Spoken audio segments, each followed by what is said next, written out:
আমি নওফেলের মেয়ে মরিয়ম ডাক দিলাম। ডাক দেওয়ার সঙ্গে সঙ্গে 200 যুবতী মহিলা নওফেলের মেয়ে মরিয়মের পক্ষে এসে গেছে। সুবহানাল্লাহ। আমার নবীর নূরে মুহাম্মাদের পক্ষে নওফেলের মেয়ে মরিয়ম আগে তরবারি ধরেছে। মহিলারা গো, তোমাদের ভাগ্য ভালো গো, তোমরাই তো আমার নবীর পক্ষে আগে গিয়েছো। এবার তরবারি লইয়া খানে কাবার চারপাশে দাঁড়ায় গেছে যুবতীরা।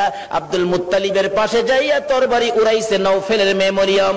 রে আব্দুল মুত্তালিব, আব্দুল্লাহর গলায় ছুরি দেওয়া যাবে না। আব্দুল্লাহর গলায় যদি ছুরি দিতে চাও, এই যে দেখো 200 তরবারি তোমার পাশে দাঁড়াইয়া গেছে। আজকে আমি এই মক্কা নগরীতে রক্তের বন্যা বসাইয়া দেব। পারবা না দিতে? একটু পরে গো, আপনাদের মতো যুবকেরা তরবারি লইয়া চারপাশে ঘেরাও করে ফেলেছে। যুবকেরা ডাকতেছে, ও আব্দুল মুত্তালিব, আব্দুল্লাহর গলায় ছুরি দিতে দেব না। আমাদের রক্ত থাকতে আব্দুল্লাহকে জব করতে দেওয়া হবে না।